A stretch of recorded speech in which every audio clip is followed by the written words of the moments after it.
Em, entonces, como comentaba, nos queda ver cómo es la demodulación de banda vestigial.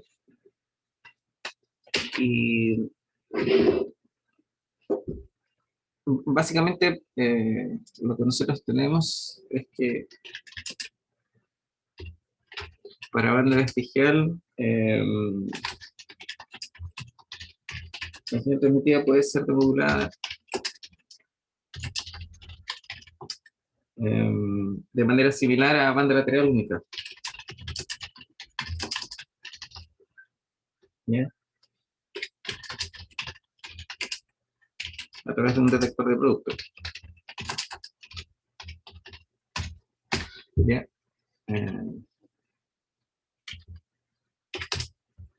Ahí. Entonces, lo que nosotros tenemos desde el punto de vista del modelo del sistema es que viene la señal,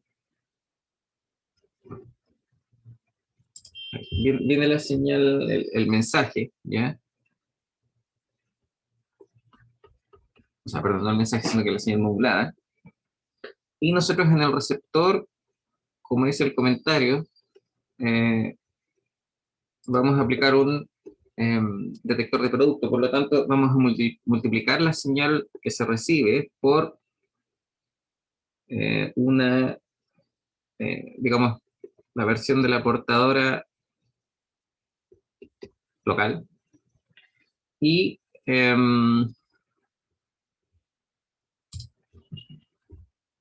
con eso vamos a tener una señal VDT que, como comentamos la clase pasada,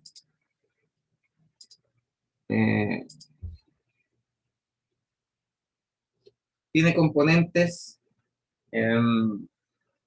correspondientes a la banda lateral que se quiere transmitir y componentes que están asociados a la banda vestigial.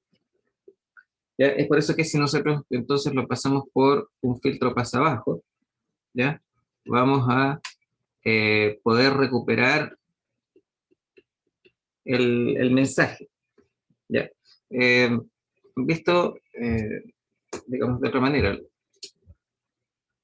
lo que nosotros vamos a tener es que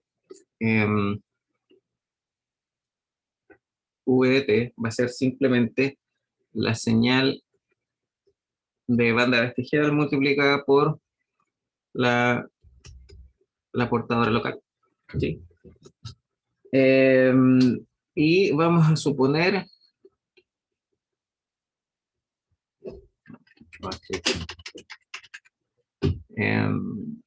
vamos a suponer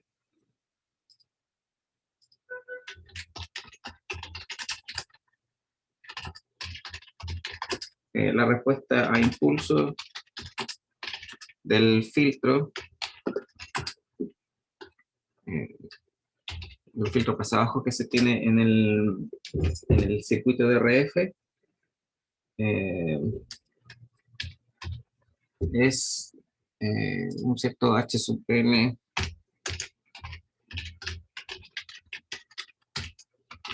de T. ¿Ya?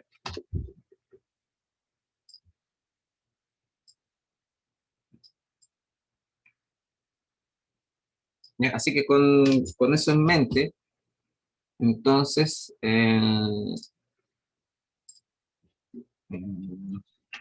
Espere, no baje tan rápido que cuesta, que no entiendo, que no alcancé ni siquiera a ver el dibujo a la derecha.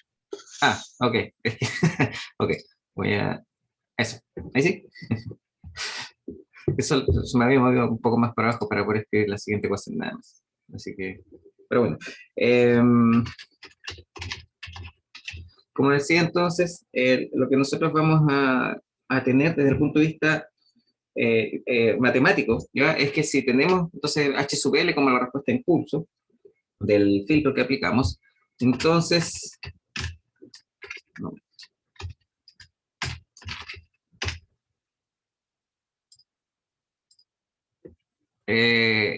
la estimación del mensaje, es decir, la detección que nosotros vamos a hacer de la señal transmitida, va a ser entonces eh, el producto, ¿ya? De la señal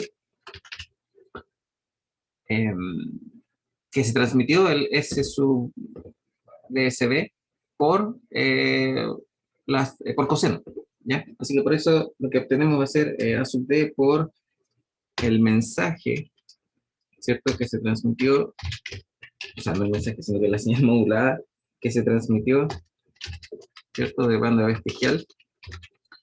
Y eso viene multiplicado entonces por coseno de omega ct, ¿ya?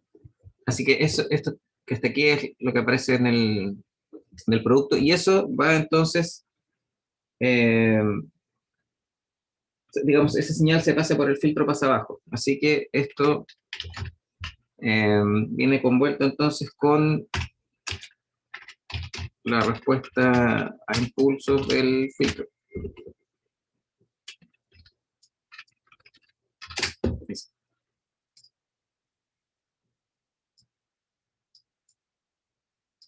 ¿Ya? Entonces, lo que nosotros tenemos básicamente es que esta porción de la señal, eso es esa señal, VT. ¿Sí? Por lo tanto, si nosotros, digamos, queremos entender lo que sucede en el dominio de la frecuencia, típicamente aplicamos entonces la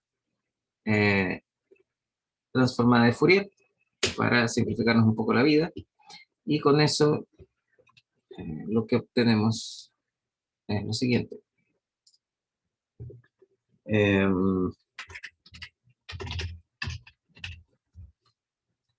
Entonces lo que obtenemos va a ser que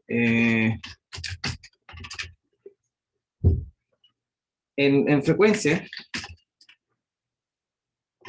el espectro, ¿cierto? De la señal que para nosotros corresponde a la detección va a ser igual a, entonces,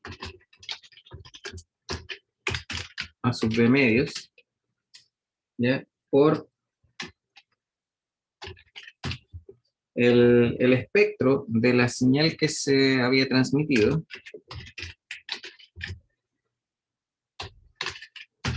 ¿ya? Y esto de JF.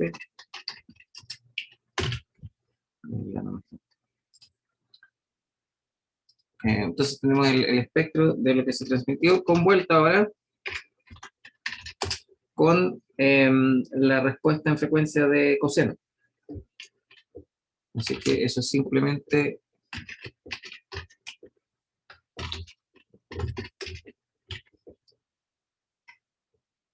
los dos deltas que se tienen en las frecuencias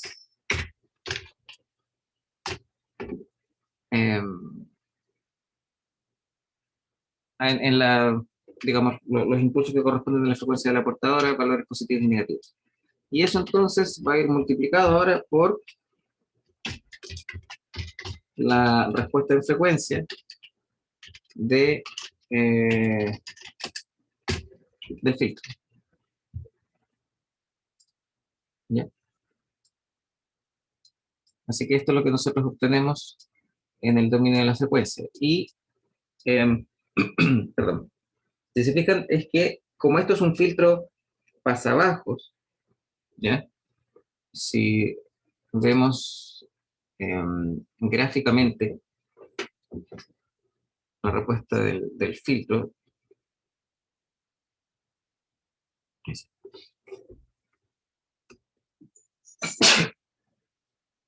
perdón. Si nosotros vemos aquí la respuesta en frecuencia, ¿cierto? Si aquí tenemos F y aquí tenemos H sub L de JF en magnitud, ¿sí? Lo que nosotros vamos a ver es algo por el estilo.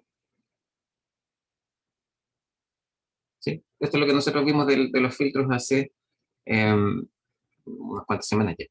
Y la gracia de los filtros pasabajo es que antes de la frecuencia de corte, la magnitud es prácticamente 1. ¿Ya? Hay una cierta banda de transición que, digamos, cuánto atenúa, y en términos de frecuencia, cuánta frecuencia dicho de manera sencilla, transcurre, como si fuese tiempo. Para que esto llegue aquí abajo a prácticamente cero, eso tiene que ver con el orden del filtro. Pero en general todos los filtros pasabajos tienen una frecuencia que es 1 o es constante para los valores de frecuencia menores a la frecuencia de corte. ¿Ya? Es una flecha, no una C. Por lo tanto, lo que nosotros vamos a ver es que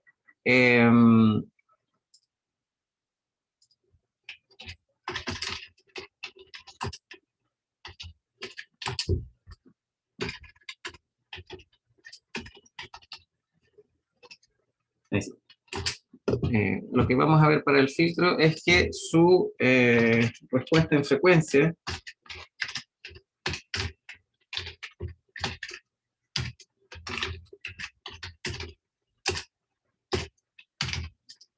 es igual a 1 para las frecuencias entre 0 y el ancho de banda del mensaje, que es lo que a nosotros nos interesa recuperar.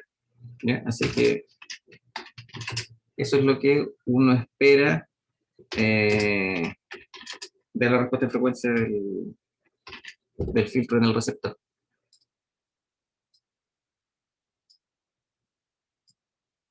¿Ya? Y eso significa, perdón, que lo que nosotros vamos a obtener,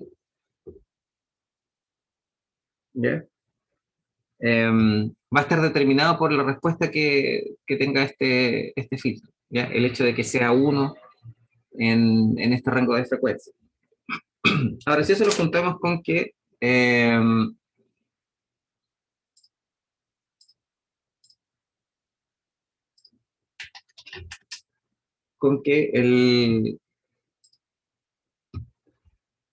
el espectro de la señal que se transmite, ¿ya? Está dado por el espectro original, ¿cierto? Pero multiplicado por el espectro del filtro, ¿ya? Del filtro de la banda vestigial. Es decir, tenemos... okay.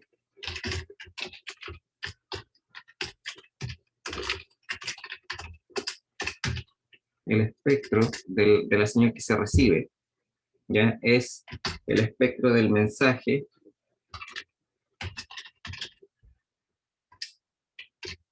por el espectro del filtro de la banda vestigial.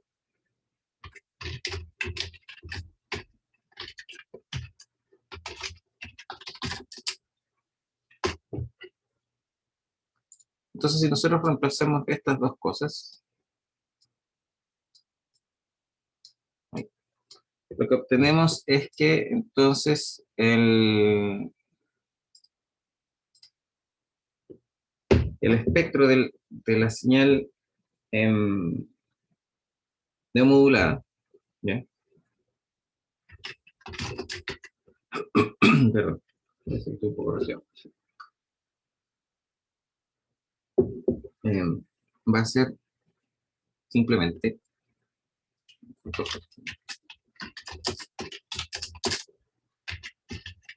el producto de la amplitud de la portadora por la amplitud de la sinusoide del oscilador local, ¿ya? Dividido por 4, eso tiene que ver por 2,1 que aparecen, por el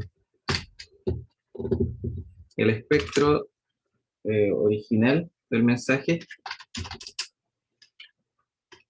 ¿ya? Y aquí viene por lo que sucede en las bandas vestigiales debido al filtro en transmisión de las bandas vestigiales. Así que eso va a ser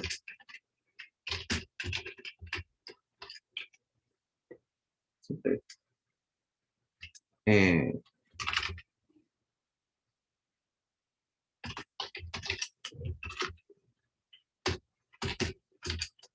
ahí sí. Entonces aquí tenemos la parte del filtro desplazado en F sub C debido al producto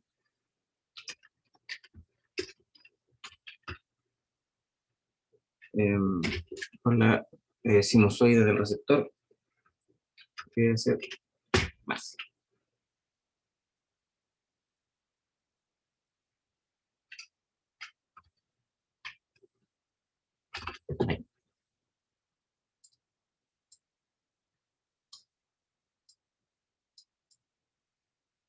Ahí sí.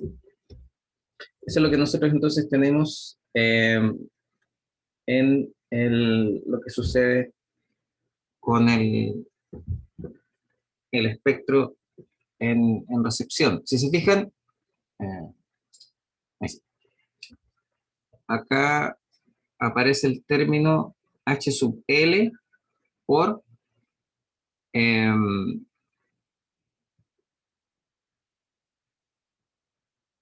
espectro de la señal que se transmite.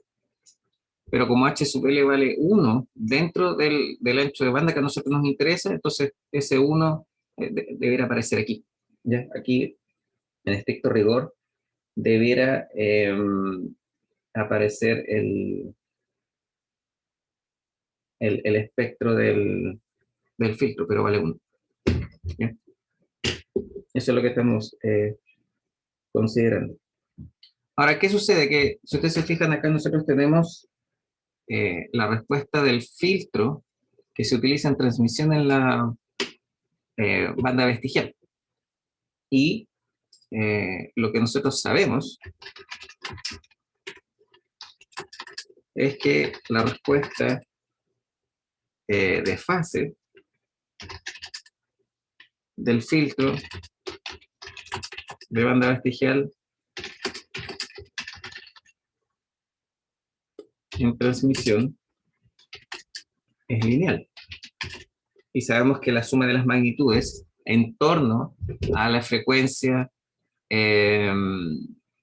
central tiene que dar 1. Esa era la restricción del filtro en banda vestigial en transmisión. ¿Sí? Por lo tanto, si juntamos esas dos cosas, lo que obtenemos es que el espectro de la señal detectada en el receptor va a ser simplemente una constante por el espectro de la señal transmitida.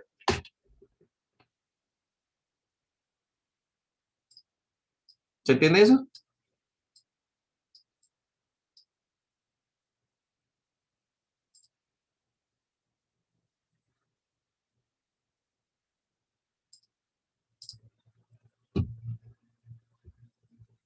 ¿No? ¿Sí?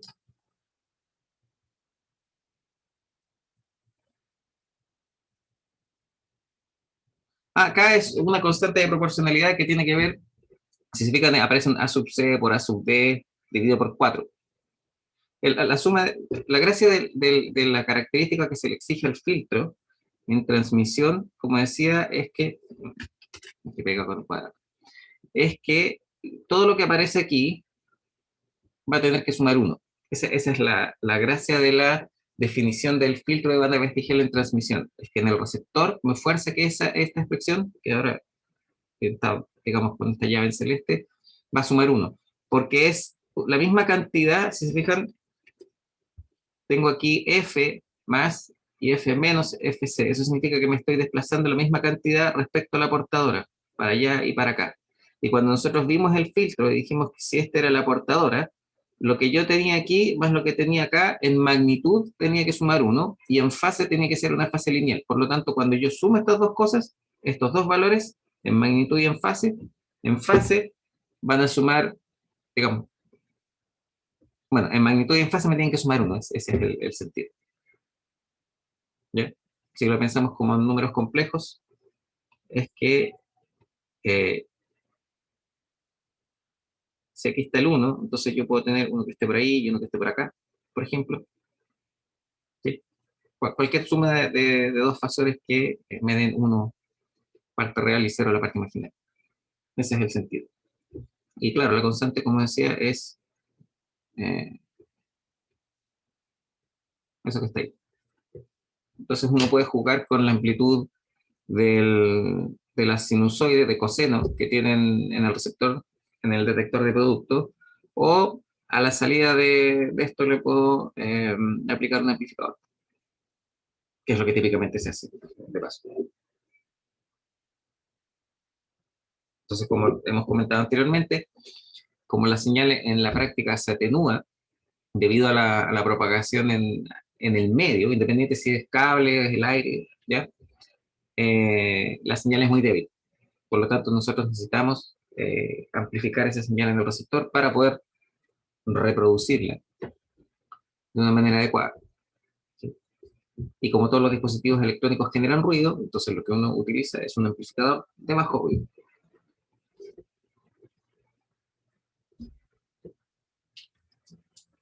¿Quedamos claros? ¿Alguna duda?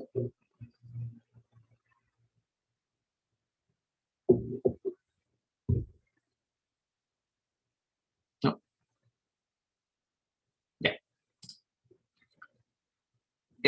Bueno, esto es la parte final, como les comentaba, de lo que nos quedaba de las técnicas de modulación lineal. ¿Ya? Y lo que nosotros ahora vamos a ver es modulación que es no lineal. En estricto rigor se denomina modulación angular. ¿Ya? Y estas técnicas de modulación, eh, una de ellas es FM, que nuevamente para nosotros eso es algo que coloquemos, digamos, podemos vivir todos los días sin darle mucho detalle, más que notar que funciona muy bien. ¿Ya? Entonces mm, vamos a ver lo que es la modulación angular.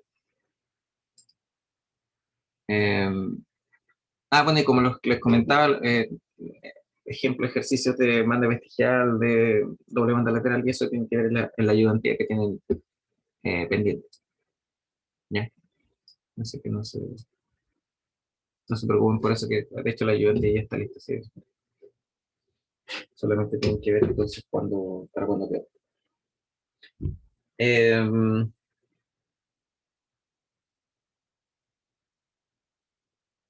Ahora, nosotros en AM, ¿no? vamos a introducir modulación angular, criticando qué sucede con modulación lineal. ¿Ya? Para nosotros en AM, la señal, ¿no es cierto? Nosotros podemos pensar en que si yo quiero transmitir,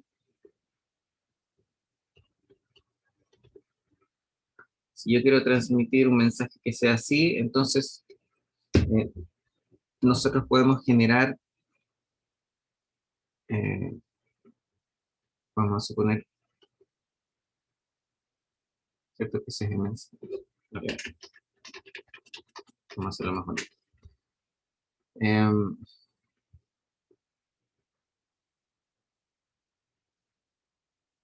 Ahí sí. Si nosotros entonces tenemos acá tiempo y queremos transmitir una sinusoide que sea así,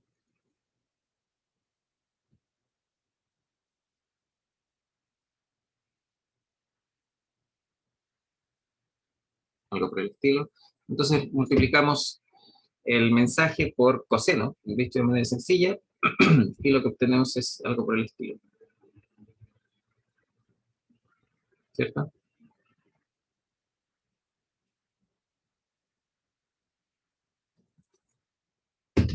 Y entonces la información va en la amplitud del mensaje. El detalle que tiene es que si nosotros le hacemos un zoom a esta señal en rojo, a esta porción, que vamos a ver es algo por el estilo. ¿Ya? Que la amplitud va creciendo. Pero esto es en el mundo ideal, porque no tenemos ruido, no tenemos interferencia. Y el detalle está en que esas cosas sí ocurren en la práctica, y eso sucede de manera instantánea, más rápido que la información que lleva el mensaje. Y eso es porque la interferencia y eh, la interferencia y el ruido ocurren en la frecuencia en la que se transmite la señal. ¿Ya? Por lo tanto, nosotros vamos a ver que la señal que se recibe en realidad es una cosa así. Y por lo tanto, la amplitud bonita que nosotros teníamos al comienzo, que iba así, que iba cambiando con el tiempo, ya no se va a ver así, sino que se va a ver así. ¿Se entiende eso?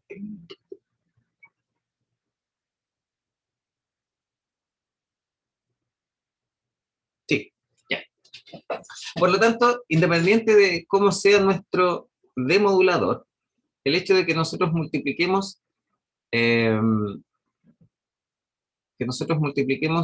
esta señal en azul por coseno, nos va a dar esta señal en verde claro que estoy marcando por fuera con este verde oscuro.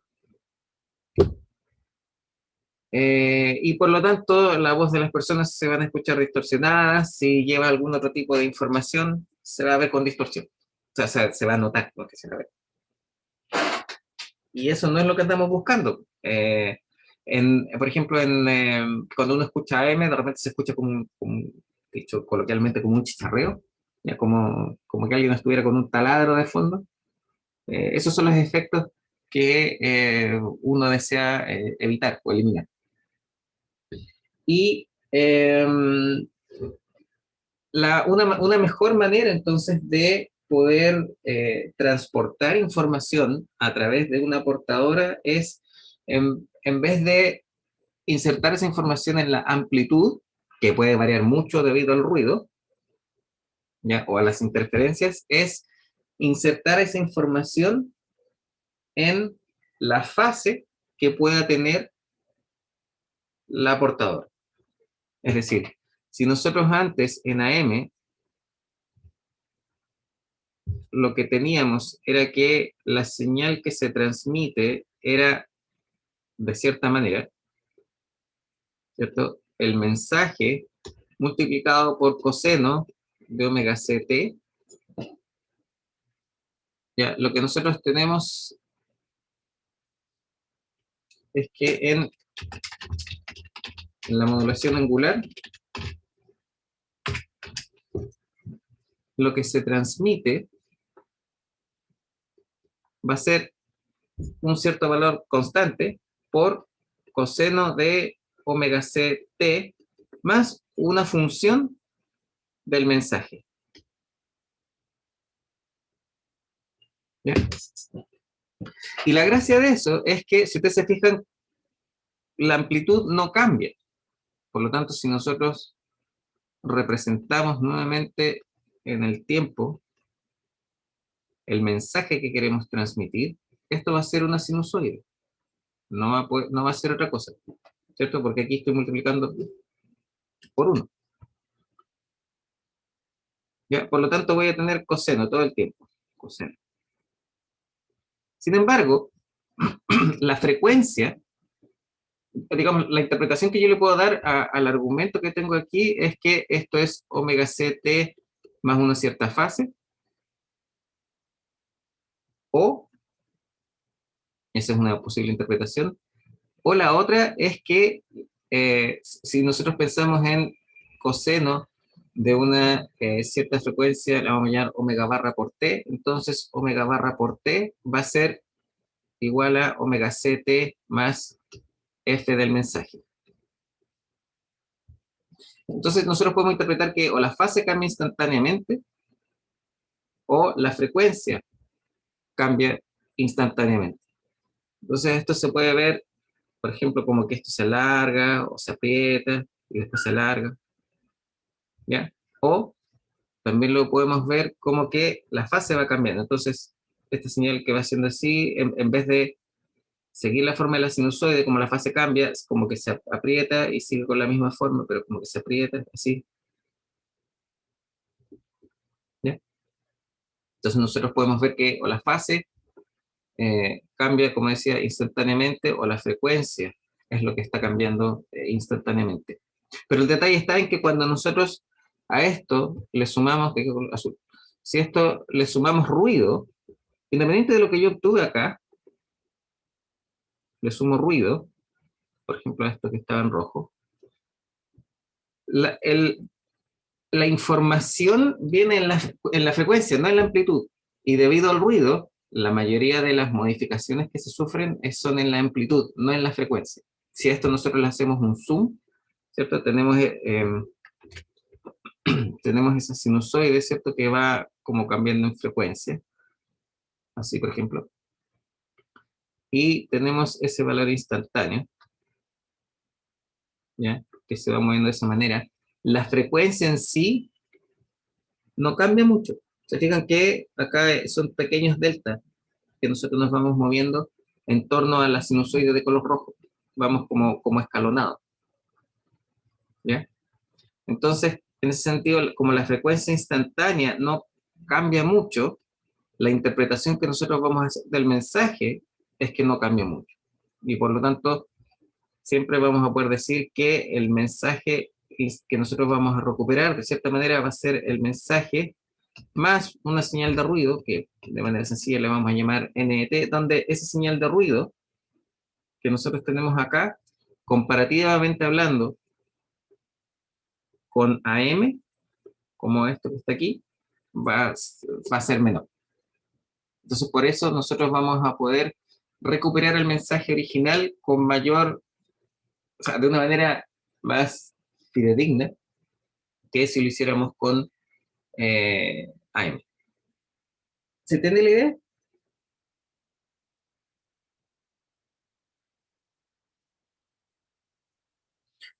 Entonces, el concepto detrás que hay de la modulación angular, o digamos, la ventaja principal es que como la amplitud de la portadora se mantiene constante, nosotros vamos a poder discriminar de mejor manera la señal o el mensaje original frente al ruido y a las interferencias. Mejor que, como decía, la modulación AM en general. O sea, independiente si es doble banda lateral, banda lateral única o vestigial. ¿Queda claro?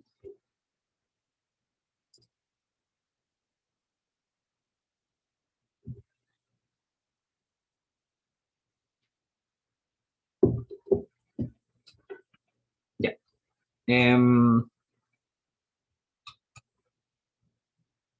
Ahora, ¿cómo nosotros vamos a definir modulación angular?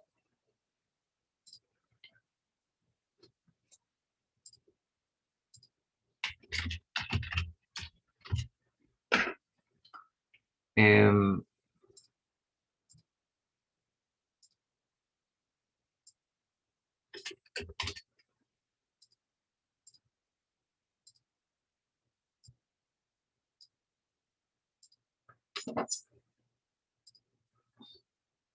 si nosotros tenemos un ángulo, ¿ya? De una portadora sinusoidal, y a ese ángulo le vamos a llamar θ sub i, ¿ya? Entonces, si nosotros tenemos ese ángulo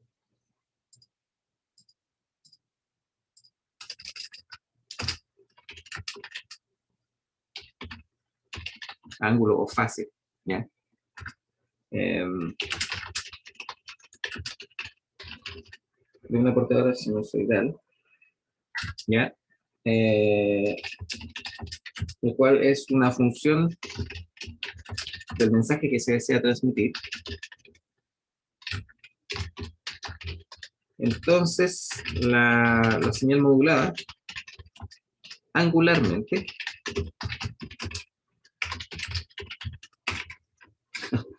no, que ya me voy a pasar.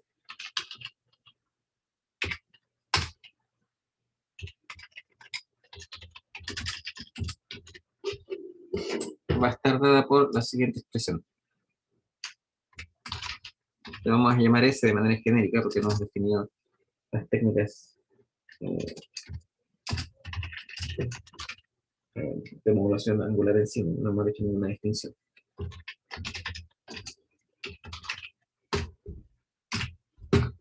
Pero lo que nosotros obtenemos entonces es que la señal que se transmite va a estar dada por esa expresión. Por lo tanto, de alguna manera, como decía, nosotros podemos interpretar que lo que va en el argumento de coseno es la fase, ¿sí? Cuando nosotros usamos las funciones trigonométricas y pensamos, por ejemplo, en un triángulo, y queremos conocer, ¿cierto? Un triángulo rectángulo y queremos conocer cuánto vale un lado, dado que tenemos un ángulo y la hipotenusa, entonces nosotros aplicamos seno y coseno. Y es aplicado a ese ángulo. Si nosotros calculamos arco coseno o arco seno, ¿cierto? Lo que obtenemos es una información angular en radianes o en grados. Por lo tanto, el argumento de coseno son radianes. Pero en este caso, son radianes que varían en el tiempo. ¿Ya? Eh, por eso se puede interpretar de esta manera. Donde entonces aquí A sub C es claramente la amplitud de la portadora.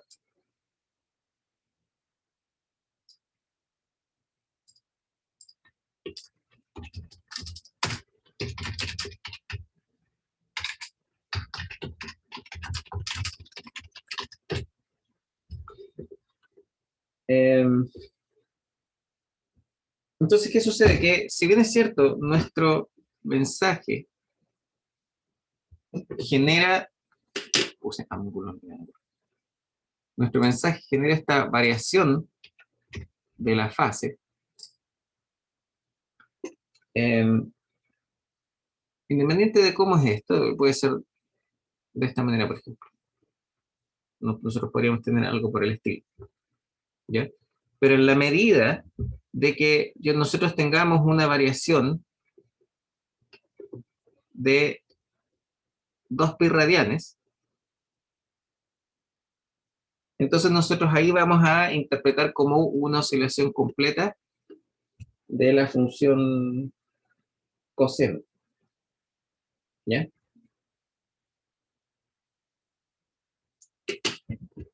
Ahora, desde el punto de vista del análisis, aquí estamos yendo a una parte un poco abstracta, pero vamos a llegar a la conclusión para entender esto mejor. Pero si, ¿cierto? Si la frecuencia, la fase digo,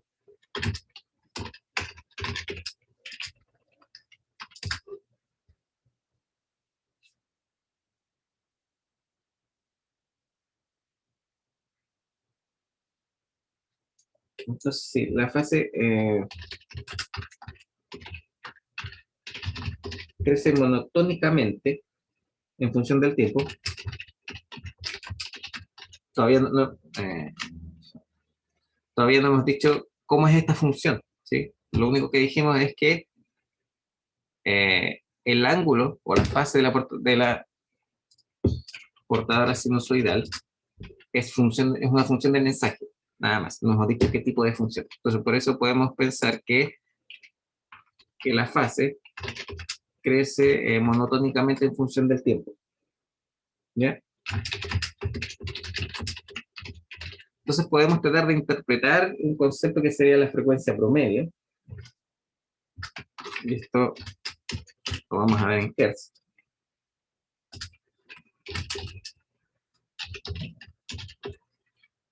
Y esto va a ser en el intervalo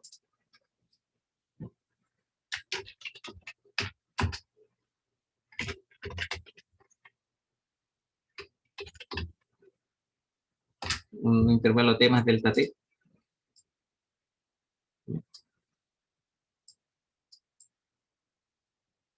Ahí.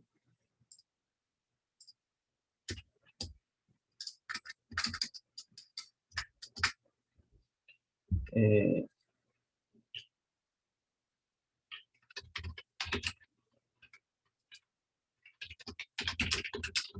entonces la frecuencia instantánea en ese intervalo de largo delta T va a estar dada por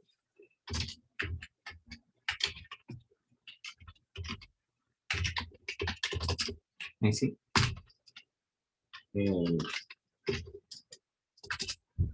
Va a ser entonces esto algo así como la derivada. Ya. Entonces va a ser delta I de T más delta T menos delta I de T. Y eso dividido por, como está en Hertz, entonces tiene que estar dividido por 2 por pi por delta T. Ya, por eso les decía que esto es como la derivada. Ahora, ¿por qué a nosotros nos interesa eso? Porque si se fijan, nosotros estamos viendo la frecuencia promedio en un cierto intervalo de tiempo. ¿Ya? Y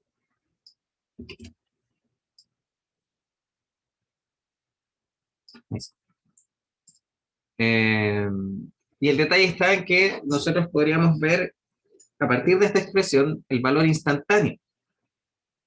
¿Ya? Es decir,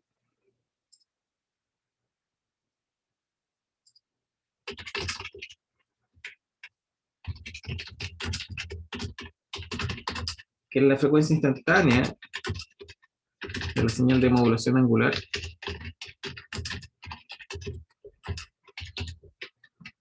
es simplemente el límite de la frecuencia promedio cuando delta t tiende a cero. Entonces lo que nosotros definimos acá es simplemente que la frecuencia instantánea como función del tiempo es simplemente el límite cuando delta t tiende a cero de f sub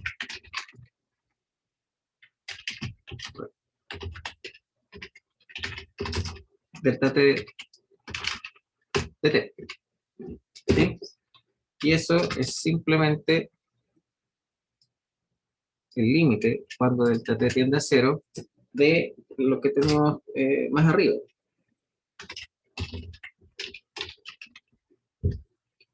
De z sub i de t más delta t menos z sub i de t, y eso dividido por 2 por pi por delta t. Y como le dije, esta era como la definición de la derivada, así que esto de manera efectiva es la derivada.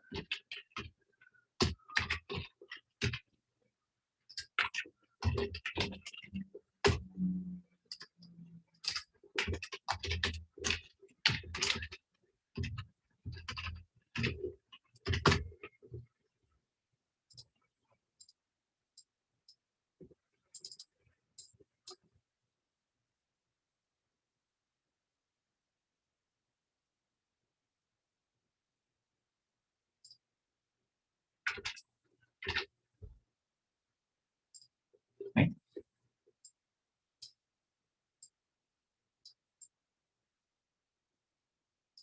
ahí está. Entonces, ¿por qué a nosotros nos podría interesar la frecuencia instantánea? ¿Ya? Y la verdad es que es precisamente aquí donde nosotros tenemos la información. ¿Ya? Es por eso que a nosotros nos interesan digamos, este tipo de cantidades. Y dependiendo del tipo de modulación angular que nosotros estemos definiendo, ya sea modulación en frecuencia o modulación en fase, esto va a tener alguna, digamos, una expresión en particular. ¿Ya? Por lo tanto, si nosotros lo pensamos desde el punto de vista de fasores, ¿ya? Nosotros con AM, que era lo que teníamos acá, cualquier técnica de modulación eh, lineal, nosotros siempre tenemos este tipo de términos.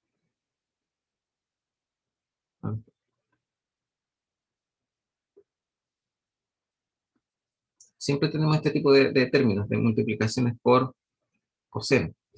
¿Ya? Y eso hace que respecto al coseno de esa frecuencia, ya sea la frecuencia o sea, la frecuencia de la portadora, esto como fasor es algo fijo.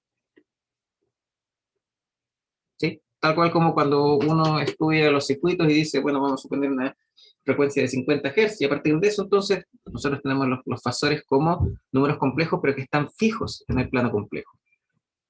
En cambio, con FM,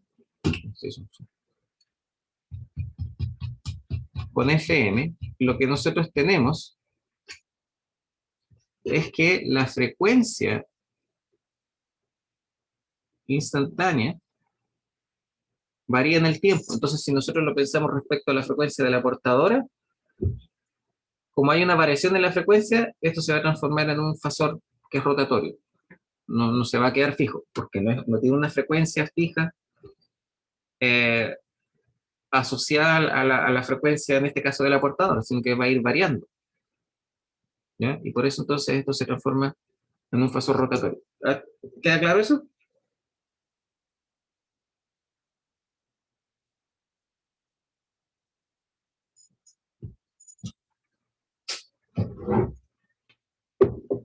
Em,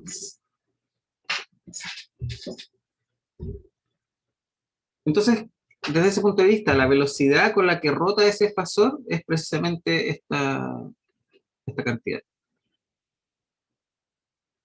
¿Ya? Em,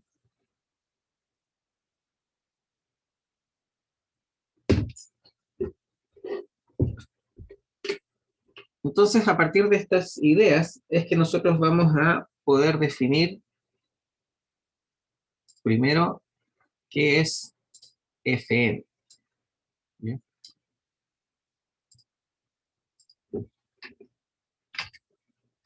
FM es modulación, y aquí depende cómo se traduzca, puede ser modulación en frecuencia, modulación de frecuencia, ¿ya? Pero modulación en frecuencia, ¿ya? Y es FM por Frequency Modulation. Y siempre se le llama FM, ¿ya? Pero lo que tienen que tener claro es que cuando uno escucha la radio, y uno dice, voy a escuchar una radio AM o FM, uno sabe que AM está asociada a una banda de frecuencia en particular, ¿ya? Y FM está asociada a otra banda de frecuencia. Y lo que hay que tener claro es que la banda de frecuencia no tiene nada que ver con la técnica de modulación que nosotros estamos usando. Yo puedo utilizar FM en otra banda de frecuencia si es que quiero, y puedo utilizar AM como modulación en otra banda de frecuencia si es que quiero. ¿Ya? De hecho, los primeros sistemas celulares, estamos hablando de esto, primera generación, año 1980 y tantos, antes que ustedes nacieran, eh, la, las, eh, los primeros sistemas de comunicaciones móviles, que eran sistemas solo de voz, eran sistemas de FM. ¿Ya? No tenían, digamos, la parte innovadora o por decirlo sorprendente, era que uno tenía cobertura, tenía servicio y para donde fuera uno podía comunicarse. No sé si ustedes han visto, sobre todo en películas más antiguas, cuando la gente llamaba por teléfono del auto. ¿Han visto ese tipo de cosas? Pero estamos hablando de películas, como le digo, de fines de los 70, principios de los 80. Sí, profe. ¿Sí? Sí. Exactamente. Iban en una limusina y la gente que tenía más dinero entonces sacaba, y de hecho incluso los primeros sistemas, el discado era análogo, pues se llama discado porque era con disco. ¿Sí? No sé si han visto también alguna oportunidad ese tipo de teléfono. Sí, profe. Era todo 100% análogo, no había nada digital. Y la particularidad que tenían esos sistemas era que la voz se modulaba en FM para que fuera de buena calidad. La misma calidad que uno tenía al hablar por el teléfono de red fija. ¿Ya? Que no hubiese, como le decía, que no hubiese distorsión por ruido, por interferencia, por lo que fuese. ¿Y ahora cómo es, profe? ¿Con qué funcionan ahora? Déjame terminar primero la parte de la historia. Ahí. El detalle que tiene la señal de FM es que cualquiera la puede demodular. Basta con que yo sepa qué frecuencia es para poder recuperar el mensaje. ¿Por qué? Porque se sabe que es una señal de audio, por lo tanto la señal iba, así como, como es una señal telefónica, va entre 0 y los 4 kHz. Y eso era la señal, el mensaje que de alguna manera nosotros ingresamos acá. ¿Ya? La forma en que se modula en FM es bastante estándar. Por lo tanto, yo sabiendo el rango de frecuencias de la señal de interés y la frecuencia de la portadora, yo puedo recuperar el mensaje. Muy sencillo. Y eso es lo que se utilizó cuando hubo un escándalo a fines de los 80, principios de los 90, entre Sebastián Piñera y Evelyn Matei. Si lo buscan en Google van a poder encontrar, y eso lo pudieron hacer, digamos, porque espiaron una conversación de Sebastián Piñera donde él hablaba malas cosas de Evelyn Matei, eso es lo que ocurrió. Y ese como nivel de espionaje en esa época se pudo hacer porque cualquier persona podía comprar una radio. No sé si han visto que hay radios que tienen un montón de bandas más allá de AM y FM, de las bandas que nosotros conocemos, radiales. Y esas radios uno puede escoger el rango de frecuencia y el demodulador que va a utilizar. Entonces alguien simplemente dejó el demodulador de FM y empezó a mover perillas hasta que escuchaba conversaciones. Así de sencillo. Por eso después cuando se pasó al mundo digital, eso ya no se pudo hacer, porque necesita información que es confidencial respecto a cómo digitalmente funciona el sistema. ¿Ya? Ahora, respondiendo entonces a la pregunta, ¿cómo funcionan los sistemas digitales? Bueno, como yo tengo la señal de audio, sí, la señal de audio, si es algo por el estilo, entonces yo tengo que pasar esto a bits. ¿Ya? Y para pasarlo a bits, primero tengo que pasar como una señal análoga, entonces tengo que pasar por un conversor digo, análogo digital, ADC, Analog to Digital Converter. ¿Ya? Esto es lo que nosotros tenemos que ver al final de la asignatura, bien comprimido. Y una vez que yo digitalizo la señal, independiente de cómo lo haga, ahora sí yo puedo ordenarla de distinta manera. ¿Ya? Y el orden que se le da digamos, en este caso el celular, el que digitaliza la señal, pero en la estación base, como yo les comenté anteriormente, está el canal físico por donde se trafican los datos, en este caso estamos hablando de voz, podría ser de internet, lo que sea. Y hay otro canal físico que se denomina canal de control. Y en el canal de control es donde la estación base negocia con el dispositivo, con el celular, qué frecuencia se va a utilizar. Y dentro de las frecuencias, dependiendo de la tecnología, cuando era segunda generación, el tiempo de transmisión se separa en segmentos, y cada segmento está asociado a un usuario. Entonces, por ejemplo, en GSM, una cierta banda de frecuencia se dividía en 8 usuarios. Entonces a uno le podía tocar el usuario 1, el 2, el 3, el 4, bueno, en realidad van del 0 al 7. Y se turnan. Entonces primero habla el usuario 1, después el 2, después el 3, después el 4, el 5, el 6, el 7 y el 8, y después nuevamente el 1, el 2, el 3, y así van. ¿Ya? Y a través del canal de control se transmite la frecuencia de la portadora para que se enganche el dispositivo al celular, y también se le va dando el ritmo para que sepa exactamente cuándo tiene que ir escuchando y le tocaría transmitir. ¿Ya? Esa es la base de cómo pasaba en GSM. Después, en la tercera generación, cuando apareció CDMA, cada tráfico de bits que uno pudiese tener se codifica, ¿ya? Y cada usuario tiene un código en particular, que es como que tuviera su propio lenguaje. Entonces, el usuario 1 tiene un cierto código que es como que hablar en español, y fuera el único que hablara en español con la estación base. Después el usuario 2, ¿cierto? Que tiene otro código, es como que hablara en inglés, y el tercero en alemán, y el cuarto en francés, y el quinto en italiano, y el sexto en chino, y el séptimo en japonés. Cada uno son códigos que son códigos binarios, ¿ya? Y que se escogen de cierta manera, etc.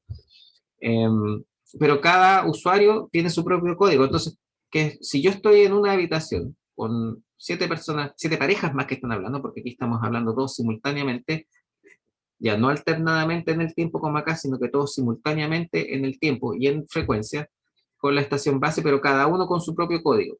Es como que estuviéramos 8 parejas hablando cada uno en su propio idioma. En realidad yo no le presto atención al otro idioma, si me estoy enfocando en uno en particular. ¿Sí?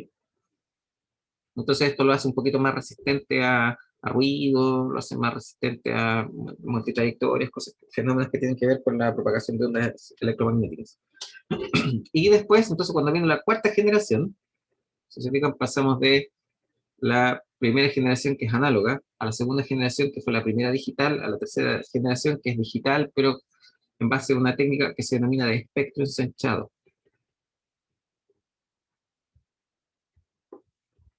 En estricto rigor se llama eh, eh, así, se llama SSDS por Spread Spectrum, SSDS, Direct Sequence, secuencia directa. Y eso es multiplicar los bits que cada uno quiere transmitir por un tren de pulsos mucho más rápido que corresponde a cada uno de los códigos. Y en 4G, la señal que se transmite, si bien es cierto es digital, en vez de transmitir todo en una única señal de un gran ancho de banda, se separó la señal en anchos de banda más pequeños. Entonces esto es una forma de transmisión que se denomina multiportadora, porque ya no tengo una portadora para todos los bits, sino que tengo, en vez de tener un tren de bits de esa manera, se transforma de una señal serial a una señal en paralelo, y aquí coloco un bit, y aquí coloco otro bit, aquí coloco otro bit, aquí.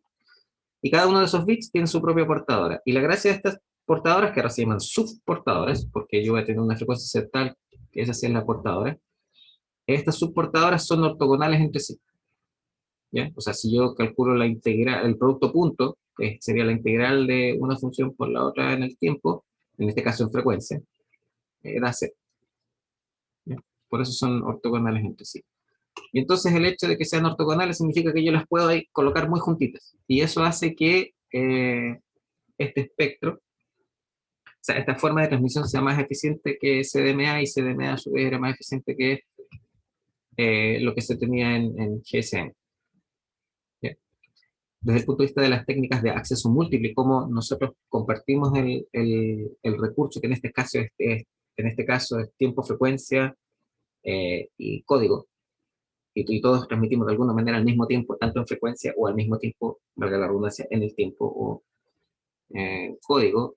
Esto se denomina TDMA por Time Division Multiple Access, esto es CDMA por Code Division Multiple Access, y esto se denomina OFDMA. Orthogonal Frequency Division Multiple Access, acceso múltiple por división ortogonales de frecuencia. Eso es. Y entonces a cada usuario, ahora, dentro de todo el ancho de banda que se tiene disponible, se le asignan conjuntos de subportadoras que pueden o no ser contiguas, ¿ya? Pero que se van a veces alternando. Entonces a veces a mí me toca la subportadora 135, y después la 124, y después la 179, y así. Eh, y eso es la forma que se transmiten las señales. Ahora 5G es una versión alternativa de este OFDMA, y por eso 4G y 5G son compatibles hacia atrás, sería backward compatible. Eh, pero después se van a independizar, o sea, en el sentido es que hay una versión que se denomina standalone, ¿ya? Y otra donde se basa o se utiliza, digamos, lo que ya se tiene con 4G, que es la transición, el paso intermedio que habría entre 4G y 5G. Se va a tener esta versión combinada antes de que se llegue a esto standalone, y 5G va a funcionar de manera independiente con 4G. No sé si eso más o menos lo responde. Hay un montón de cosas que dije entre medio, pero si más o menos lo responde la pregunta.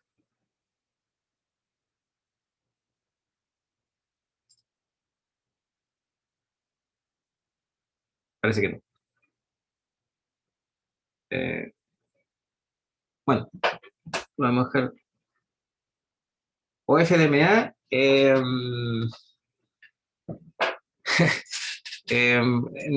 En teoría estas cosas uno debiera verlas, por lo menos mencionado un poquito más en comunicaciones inalámbricas. El problema es que eh, el tiempo, como ustedes se han dado cuenta, es súper reducido, sobre todo ahora con estas horas de... No, no, teoría de comunicaciones digitales no. En teoría de comunicaciones digitales uno ve de qué se trata la modulación digital, básicamente. Y cómo yo soy capaz de transmitir, recibir los datos y cómo yo sé que tengo, cómo puedo analizar el desempeño de los sistemas, ¿ya? Desempeño visto desde el punto de vista de la capa física y por ende, cómo yo puedo calcular y analizar, por ejemplo, la tasa de error binario, que son cuántos bits erróneos yo tengo en una cierta cantidad. Entonces, lo ideal es tener una tasa de error binario que se llama BER, por Bit Error Rate, que sea día lambda 5, día lambda 6, día lambda 10. Pero eso depende del sistema, ¿ya? Si estoy viendo televisión digital, puedo tener un BER de día lambda 1 y voy a seguir viendo tele igual. Pero si estoy traficando datos bancarios, entonces lo ideal es que el error binario sea cero. ¿Ya? También se ve un poco de codificación, que son las técnicas en las cuales yo modifico la señal que transmito para en el lado receptor poder detectar e idealmente corregir errores. ¿Bien? De eso se trata la codificación. Esas son las cosas que uno ve en comunicaciones inalámbricas y en teoría de comunicaciones digitales. ¿Ya? Eh, pero eso. Eh, ya, habiendo hecho ese alto, que lo vamos a marcar aquí, así.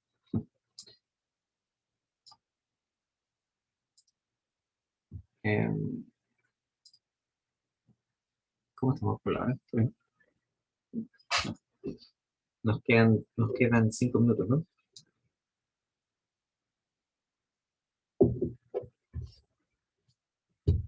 Bueno, entonces vamos a alcanzar por lo menos a definir qué es FM, ¿ya? Y FM, que es la eh, técnica de modulación de frecuencia,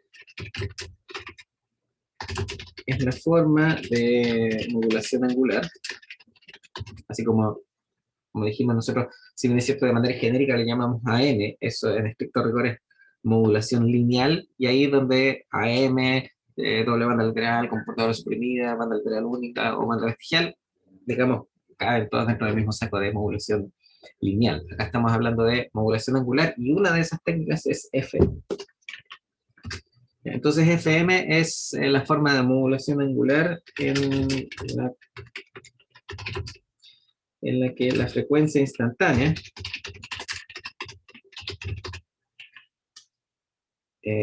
varía linealmente con el mensaje. Es decir, lo que nosotros vamos a ver como la frecuencia instantánea, por eso es f sub i de t. Si se fijan, nosotros teníamos θ sub i como la fase instantánea. Entonces, para nosotros la frecuencia instantánea, como dijimos, varía linealmente con el mensaje. Por lo tanto, vamos a tener que la frecuencia instantánea va a ser la frecuencia de la portadora más una cierta constante que vamos a llamar k sub f, ¿ya? Y eso es por el mensaje MDT. Entonces ahí tenemos una variación lineal de la frecuencia digo, instantánea con respecto al mensaje. ¿Ya? ¿Se entiende?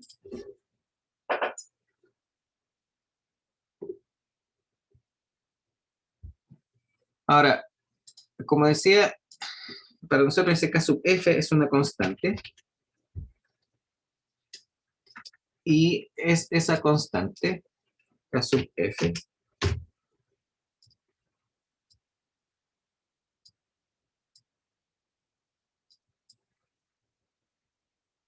ahí, se denomina sensibilidad de frecuencia del modulador. ¿Ya? Y esta sensibilidad es una constante.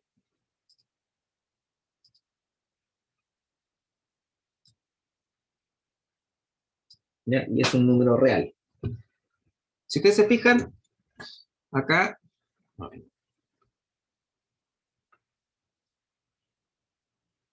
F es una frecuencia lineal en Hertz, ¿ya? Y el mensaje, que es la señal que nosotros queremos transmitir, es una señal que nosotros generamos en términos de voltaje, ¿ya? Por ejemplo, si yo quiero transmitir una señal de audio, la señal de audio viene a partir de un micrófono. Si yo pongo un osciloscopio, lo que voy a, o sea, el micrófono es un transductor que eh, a partir de ondas acústicas genera una señal eléctrica, ¿ya? Y las señales eléctricas para nosotros son señales de voltaje. Entonces, el mensaje es una señal de voltaje. Por lo tanto, las unidades de K sub F, las unidades de K sub F son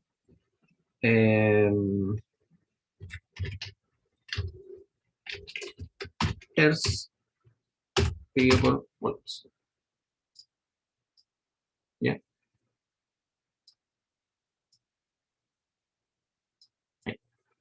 ¿Se entiende eso?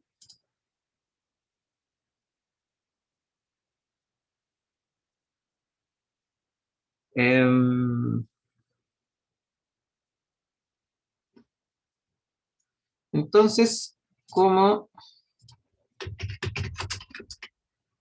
que F sub I, entonces es la frecuencia instantánea,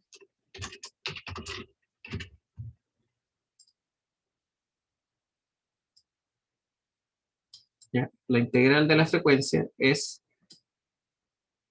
la fase, ¿sí?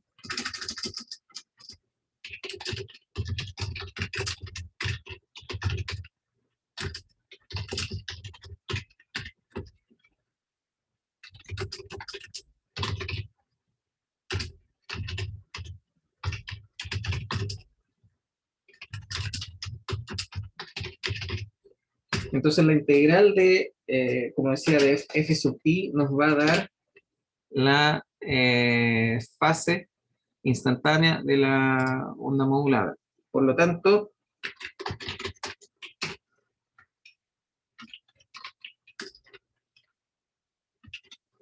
θ sub I,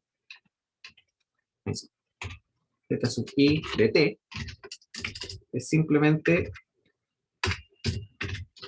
va a ser 2pi. ¿Por qué multiplicamos por 2pi? Porque estamos hablando de frecuencia instantánea lineal. Y para pasarlo a fase, entonces multiplicamos, o sea, en términos de radianes, multiplicamos por 2pi. Así que esto es 2pi por la integral. Y de manera genérica, nosotros hablamos que es la integral de 0 hasta un cierto instante de tiempo t, ¿ya? Por f sub c más k sub f por el mensaje, pero como el instante de tiempo que a nosotros nos interesa es t, entonces lo tenemos que integrar eh, respecto a una variable auxiliar que llamamos tau, ¿ya? Y por supuesto, esto es 2 por pi por f sub ct más 2 por pi por k sub f por la integral desde 0 hasta t de m de tau en de tau.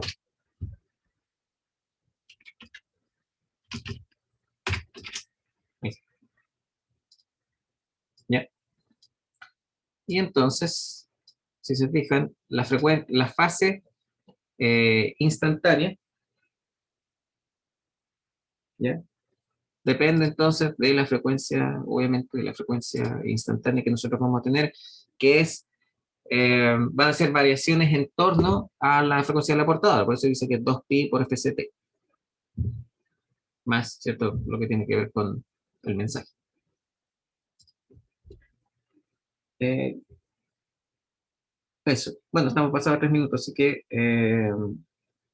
lo vamos a dejar hasta aquí y vamos a continuar el miércoles con lo que es FM y vamos a, bueno, básicamente vamos a seguir definiendo eh, ciertos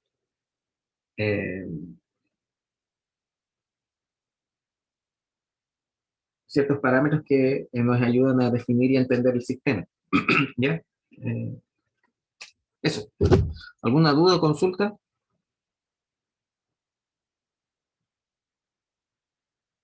La tarea 2.